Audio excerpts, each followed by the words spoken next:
नमस्कार। प्रारंभ पर आप सभी का स्वागत है। मैं अवनीश। एक बार फिर हमारे साथ हैं बाबा रामदास जी। लेकिन दर्शकों, आज एक बार फिर बाबा रामदास जी पहलवान जी की भूमिका में हैं। मैं इन्हें अब आगे पूरी चर्चा में पहलवान जी कहूंगा। पहलवान जी, बहुत बहुत स्वागत है आपका। नमस्कार। जय श्री राम। जय जय श्री राम। प्रणाम। जय सिया राम। दर्शकों, जैसा कि आपको पता है कि WFI यानी इंडियन रेसलिंग फेडरेशन, उसके चुनाव हुए, वो भी सुप्रीम कोर्ट के निर्देश के बाद चुनाव हुए, उनकी देखरेख में चुनाव हुए। लेकिन जैसे ही नई कार्यकारिणी का गठन हुआ, उस पूरी कार्यकारिणी को कुछ आधार बताते हुए खेल मंत्रालय ने निलंबित कर दिया और अगले आदेशों तक के लिए निलंबित कर दिया। आइए यही सवाल लेके चलते हैं पहलवान जी के पास। पहलवान जी, सुप्रीम कोर्ट के आदेश के बाद चुनाव हुए, इतने लंबे समय तक टलता रहा, लेकिन फिर चुनाव हुए, बाकायदे सुप्रीम कोर्ट की सुपरविजन में चुनाव हुए। नई कार्यकारिणी जैसे ही चुन के आई, उसको सस्पेंड कर दिया गया खेल मंत्रालय द्वारा। तो सबसे पहले तो मेरा सवाल ये है कि क्या ये कोर्ट की अवमानना नहीं हुई?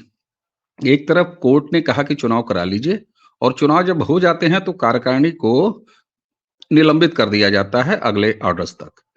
तो दो चीजें, कोर्ट की अवमानना क्या यहां नहीं दिखाई देती है आपको? और दूसरी बात कि किन आधारों पर खेल मंत्रालय ने ये निलंबन किया है?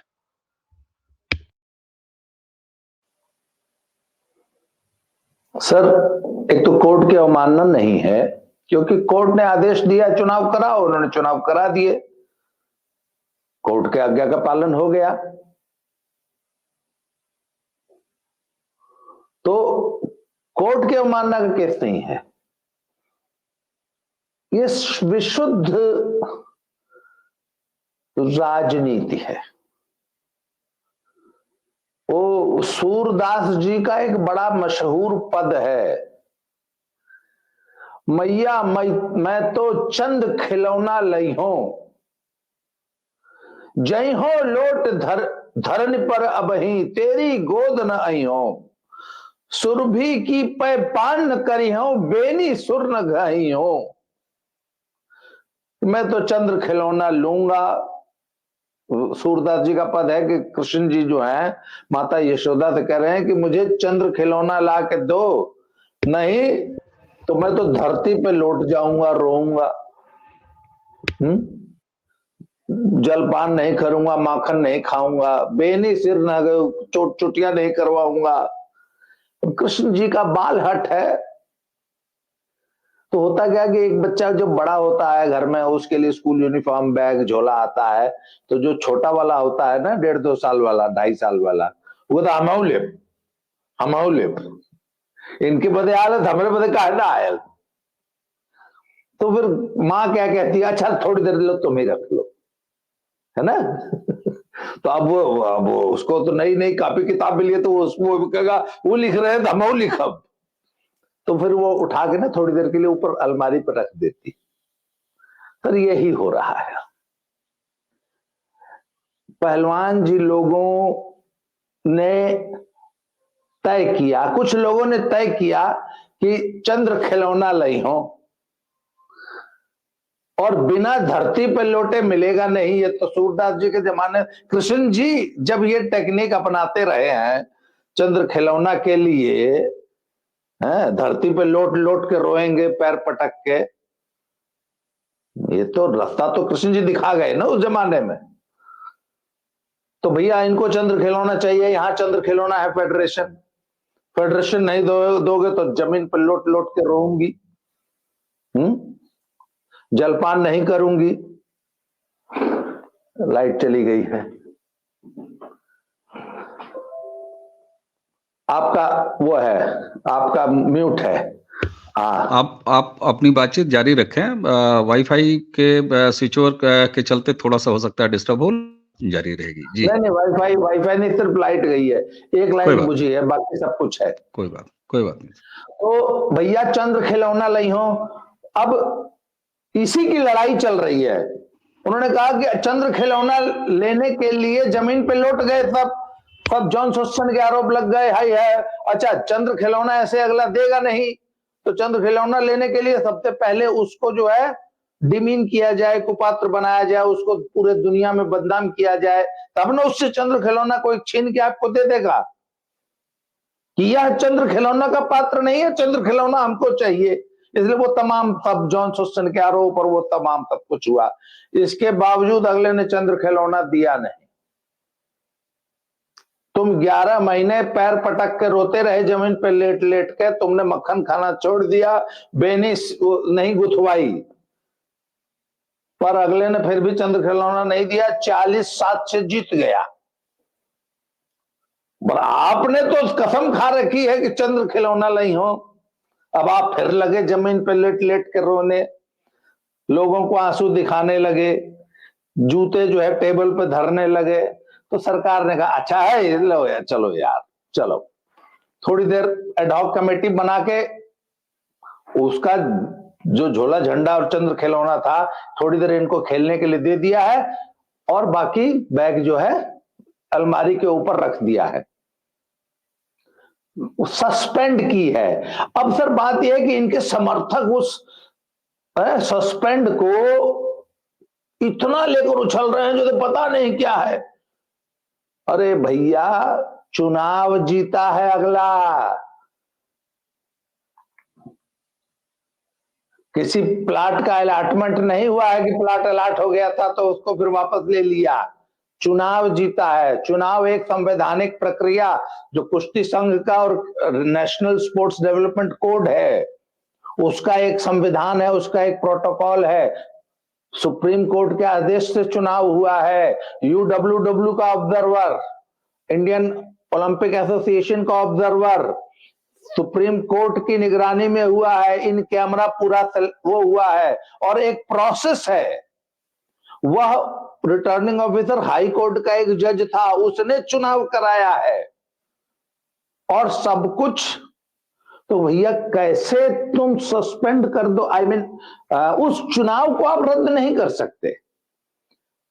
भाई होता क्या है कि आपका मान लीजिए आपने किसी आपकी पोस्टिंग हो गई कहीं, तो पोस्टिंग हो जाती है तो तुरंत है आप जाके नहीं ना, पोस्टिंग होते ही आप आदेश नहीं निकाल सकते किसी चीज का, पहले आप पदभार ग्रहण करते हैं। क्यों? सिस्टम क्या है? अरे भैया पहले आओ कार्यालय में, पहले तो ज्वाइन करो, है, फिर चार्ज लो, उसके बाद फिर अपना रूटीन काम शुरू करो।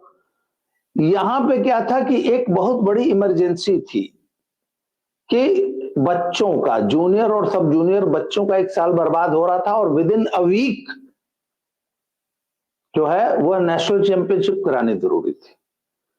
उसके लिए नई कार्यकारिणी ने तुरंत निर्णय लेते हुए कि सबसे पहला काम यह करो कि बच्चों को 1 साल बचाओ, उसके बाद बाकी फॉर्मेलिटीज होती रहेंगी। अब यहां तो भैया लेट लेट के रोना है, चंद्र खिलौना नहीं हूं, चंद्र खिलौना ले गए संजय सिंह, आई मीन ब्रजभूषण सिंह जी। नहीं ठीक है, आपने ये जो बात बताई, 1 साल बच्चों का बचाना था, इसका क्या अर्थ हुआ? ये कौन सा 1 साल था जो खत्म हो रहा था और उसको बचाना था? जरा इसको दर्शकों तक बात पहुंचे ना। खेल जो होते हैं वो एज ग्रुप वाइज होते हैं, अंडर 15, अंडर 20, अंडर 17, अलग अलग गेम्स में अलग अलग होते हैं डिपेंडिंग अपॉन द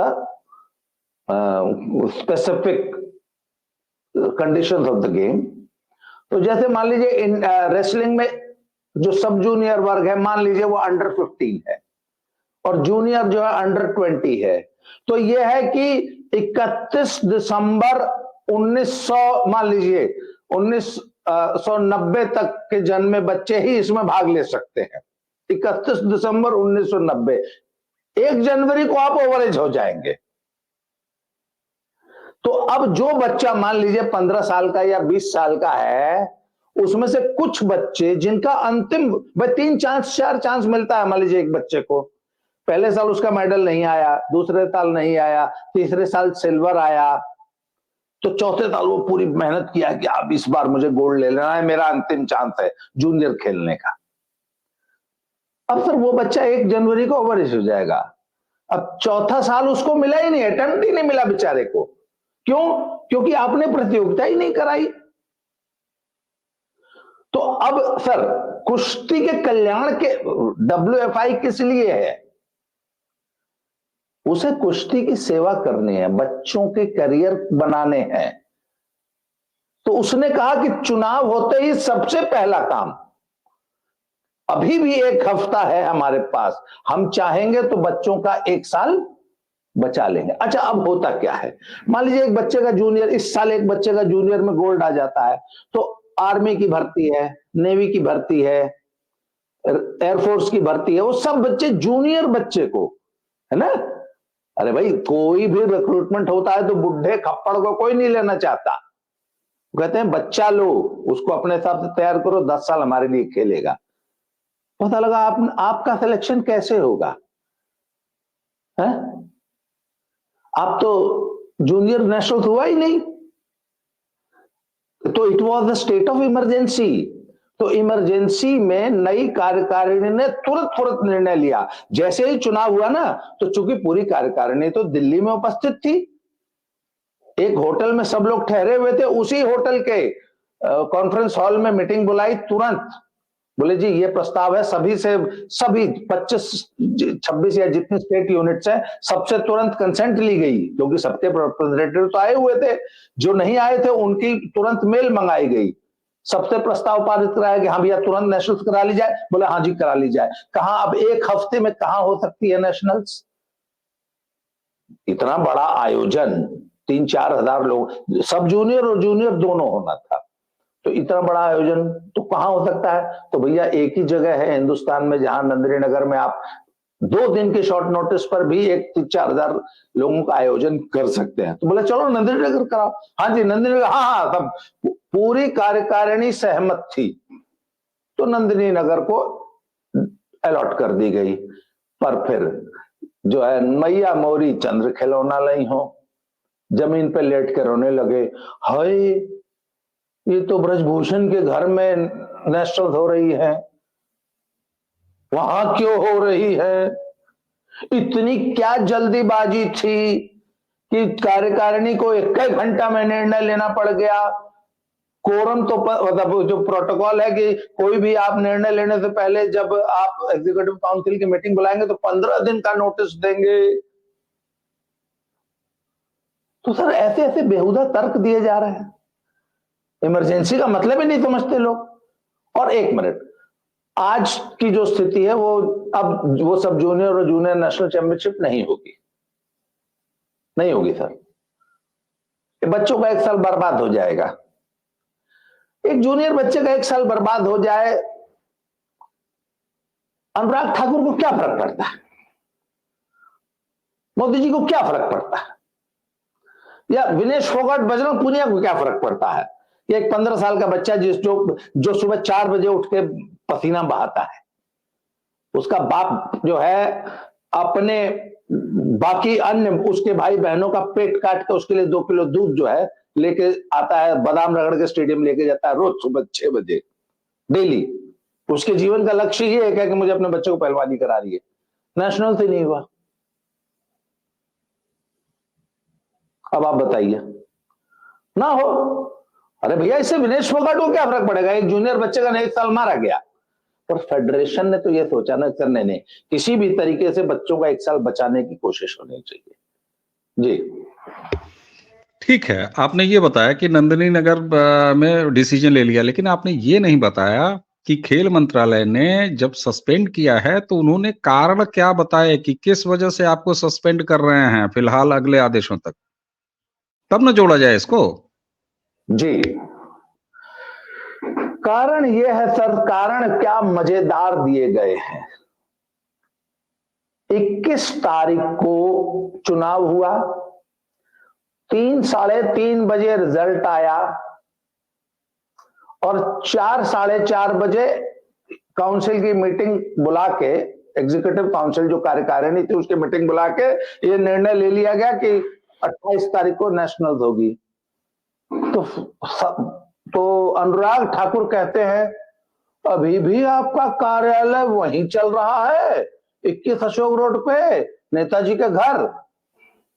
अरे 3 बजे तो रिजल्ट आया है, 4 बजे हमने डिसीजन लिया है, तो क्या 3 बजे हम कार्यालय खोज लेंगे? दिल्ली में WFI का नया कार्यालय बनाने के लिए लाख, 1.5 लाख, 2 लाख रुपए महीने का एक ऑफिस खोजना पड़ेगा। आपने अपने बच्चे का एक PG खोजना था, कई दिन लगा था दिल्ली में, मुनीरका के पास गए थे ना। वो अनुराग ठाकुर से पूछे कि 3 बजे तुम्हारे चुनाव का रिजल्ट आया है और 4 बजे तुम कहते हो कि पुराने ऑफिस से काम कर रहे हो, जबकि पुराने ऑफिस में कोई नहीं गया है। पुराना ऑफिस ब्रजभूषण सिंह के घर में चलता है, सरकारी कोठी में। क्यों? क्योंकि भैया उनके पास इतनी बड़ी कोठी है तो जगह है, तो उन्होंने कहा यार 2 लाख रुपए, भाई दिल्ली में उतना बड़ा ऑफिस किराए पे लेने के लिए 2 लाख रुपए महीना चाहिए, कहां से आएगा 2 लाख रुपया? फेडरेशन साल का 25-30 लाख 40 लाख रुपया लग जाता है ऑफिस सेटअप में। वो 40 लाख रुपए कुश्ती के कल्याण पे खर्च होगा, मेरा इतना बड़ा कार्यालय है, चलाओ एक कोने में WFI का दफ्तर। वहां तो ये भावना है ना। तो बोले अरे उसी कार्यालय में तो जॉइंट सेशन होता था, उसी कार्यालय में नई फेडरेशन भी काम करेगी। अरे भैया नई फेडरेशन नया ऑफिस ले लेगी, 2-4 दिन लगता है सर। 21 तारीख को नई कार्यकारिणी चुन के आई, 23 को सस्पेंड कर दी गई, एक को वर्किंग डे नहीं मिला है भाई 21 को सेलेक्ट होके आई, अगले दिन जो है छुट्टी थी, सैटरडे संडे वनडे पड़ गया जी। अच्छा देखिए, ये मेरे सवाल नहीं है, लेकिन मैं ये चाहता हूं, मेरा भी सवाल है, जब मैं पूछ रहा हूं तो मेरा ही सवाल है।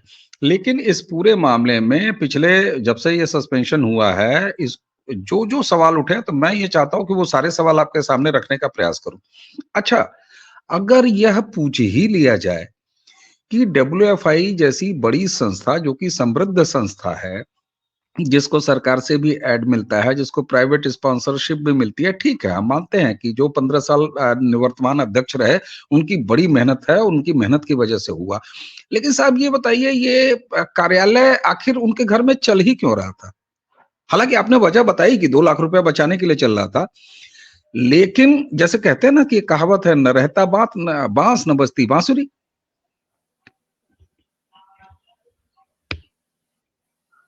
सर एक बात बताइए ना, नेशनल स्पोर्ट्स डेवलपमेंट कोड में कहीं नहीं लिखा है कि आपका कार्यालय कहां चलेगा, कार्यालय की क्या शर्तें होनी चाहिए।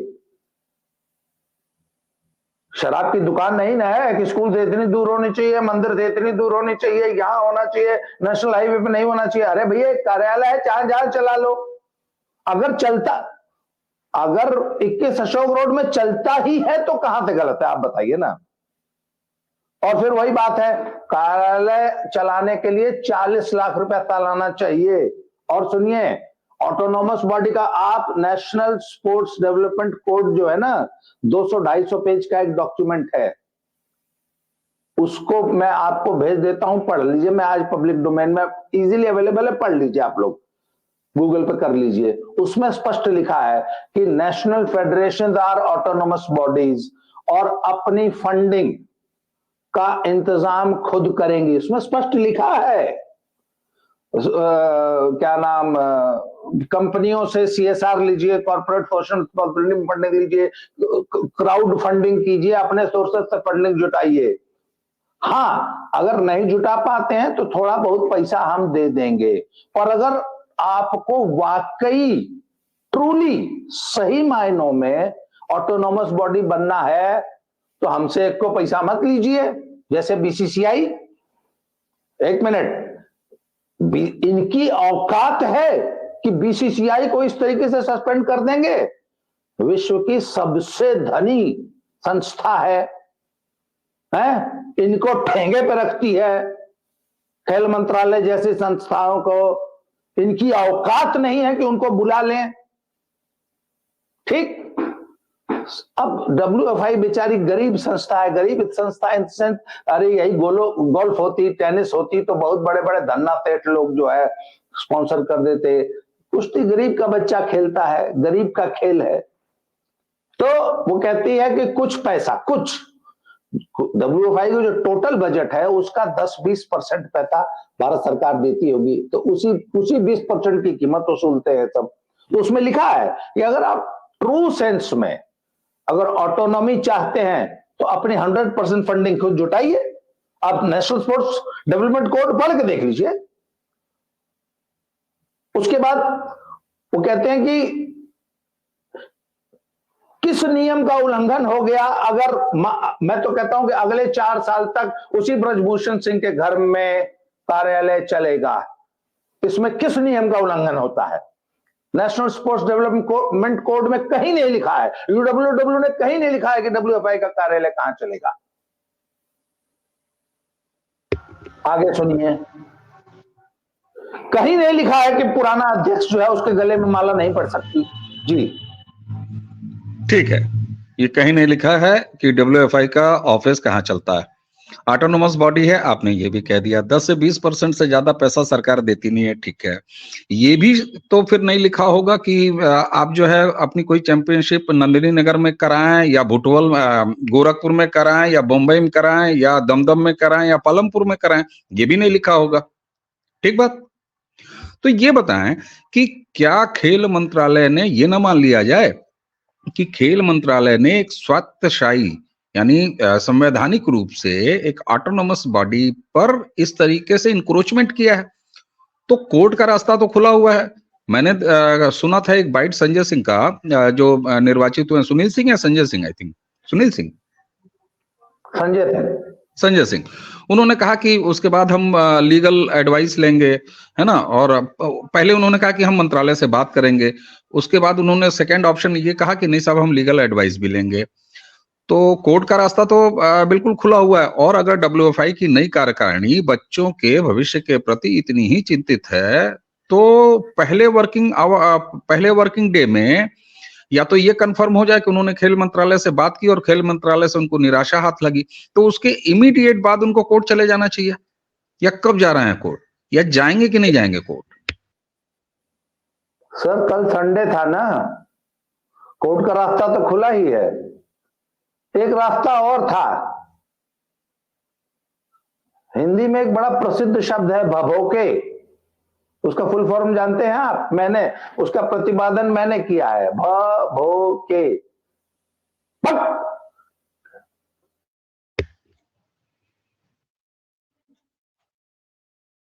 ठीक है, लोगों को समझ में आ गया। इससे पहले आपने सरकार के सिलसिले में ये कहा था कि उनकी औकात नहीं है। एक तरफ आप सरकार की छाया में रहना भी चाहते हैं, उनसे पैसा लेना भी चाहते हैं, WFI को आप गरीब संस्था भी कह रहे हैं, दूसरी तरफ आप कह रहे हैं कि खेल मंत्रालय की औकात नहीं है। और अगली बात आपने ये विशेषण इस्तेमाल किया। तो ये कन्फ्रंटेशन अगर सरकार और WFI के बीच में चलेगा तो क्या ये मान लिया जाए कि उन धरनाजीवी पहलवानों की साजिश बहुत आराम से कामयाब हो रही है, जिसमें WFI खुद योगदान दे रही है?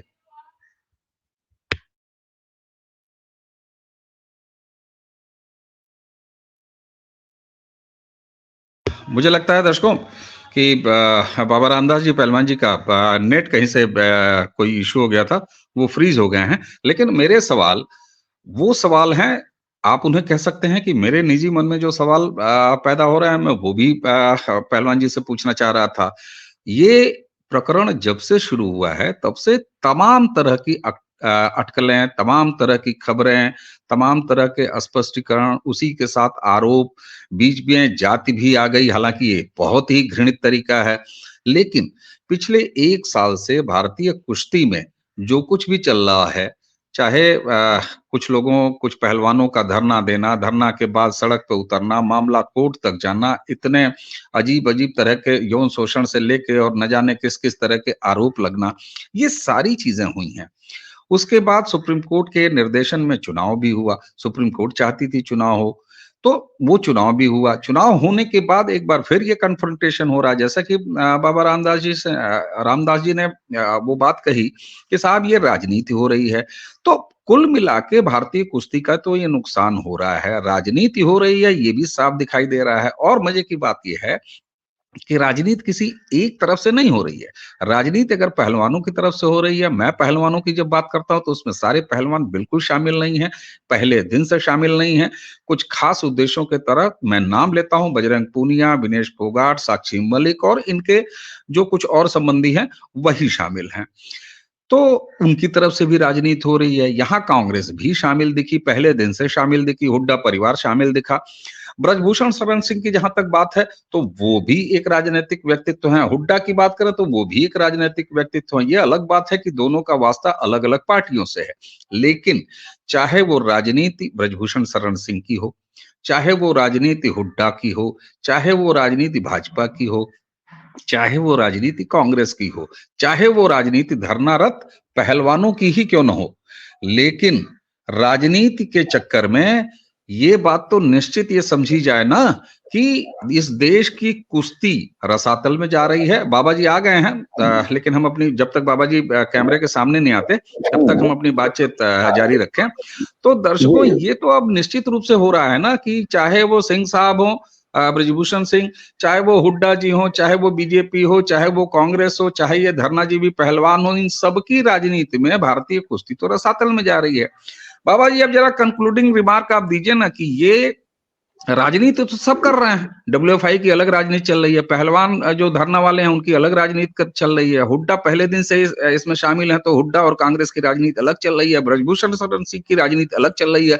अब आपने इसमें सरकार भी राजनीति कर रही है, यानी भारतीय जनता पार्टी को भी घुसेड़ दिया। दूसरी तरफ आपने खेल मंत्रालय पर इतना बड़ा आरोप भी लगा दिया। आखिर ये बताइए कि आज मान लीजिए 25 तारीख की छुट्टी है, कल कोर्ट चले जाएंगे? हाँ हाँ बिल्कुल सर, कोर्ट का रास्ता खुला हुआ है, मैं आपको बताऊं। और देखिए, अंदर की बात मुझसे सुन लीजिए, सरकार ने किया क्या है।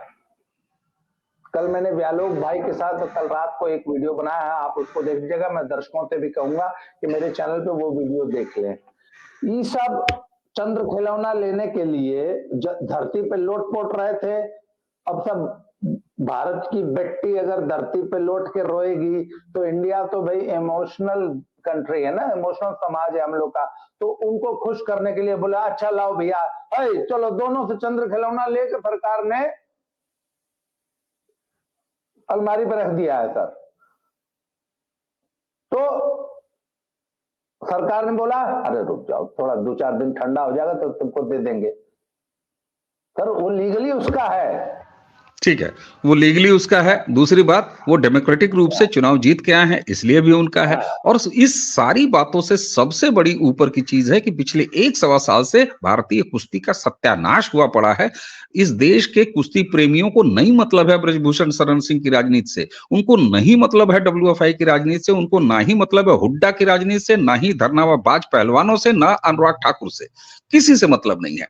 तो आपका एक लाइन में अंतिम रिमार्क, भारतीय कुश्ती वापस अखाड़े में कब लौट रही है? जिस दिन या तो कोर्ट से आदेश ले आएगी भारतीय कुश्ती, डब्ल्यूएफआई की नई कार्यकारिणी हाई कोर्ट से आदेश ले आएगी। और हाई कोर्ट्स की दशा हमने पिछले 1 साल में मैंने तो देख ली है, जिस तरीके से कोर्ट्स ने बिहेव किया और कोर्ट किस तरह वाकई सरकार की कठपुतली बना हुआ है, ये हमने देख लिया है। परंतु जब तक ये असंवैधानिक, ये अनैतिक, ये अनैतिक रिमार्क है सर। इस पर बहस लंबी हो जाएगी, इस पर बहस लंबी हो जाएगा। आई एम सॉरी टू से, वापस लेता हूं, ठीक है।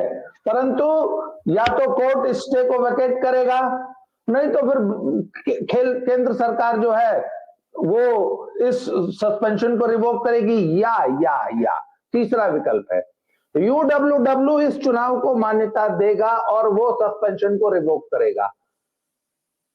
ये बहुत बड़ी बात है, ये बहुत बड़ी बात है। और अगर ऐसा होता है कि वर्ल्ड रेसलिंग फेडरेशन इस इलेक्शन को रिकॉग्नाइज करता है और मान्यता देके कहता है कि आप अपना काम करो डब्ल्यूएफआई, तब वाकई आपकी एक बात को मैं दोबारा रिपीट करूंगा, फिर तो कुश्ती का भला न करते दिख रहे अनुराग ठाकुर और उनका मंत्रालय भी हिसाब में आएगा, और धरनाबाज पहलवान वो भी हिसाब में आएंगे।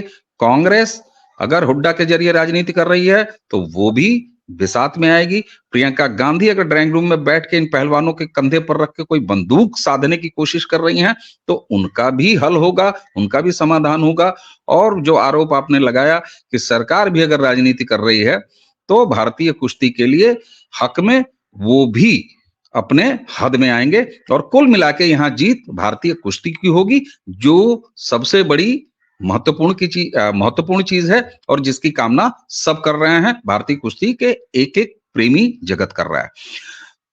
पहलवान जी, आपने हमें समय दिया और बड़ा मैंने भी आपसे वो सारे सवाल पूछने का प्रयास किया जो लोगों के मन में चल रहे हैं, जो मैं देख रहा हूं, लोगों के रिएक्शंस आ रहे हैं। तो इसलिए बिना लाग लपेट के मैंने सारे सवाल आपके सामने रखने की कोशिश की। तो मुझे उम्मीद है दर्शकों कि जितनी कुछ बातचीत और जितना कुछ कथा गान ये चल रहा है, पुराण चल रहा है, इसको लेके बहुत सारी चीजें आपको क्लियर हुई होंगी, चाहे वो सरकार से है, चाहे बाकी लोगों की तरफ से है। पहलवान जी, आपको बहुत बहुत धन्यवाद, आपने हमें समय दिया। तो दर्शकों, इसी के साथ हमें और बाबा रामदास जी उर्फ पहलवान जी, इनकी भूमिका बदलती रहती है। तो आपको बहुत बहुत धन्यवाद बाबा जी। राम राम। और दर्शकों, इसी के साथ हमें आज्ञा दीजिए। नमस्कार।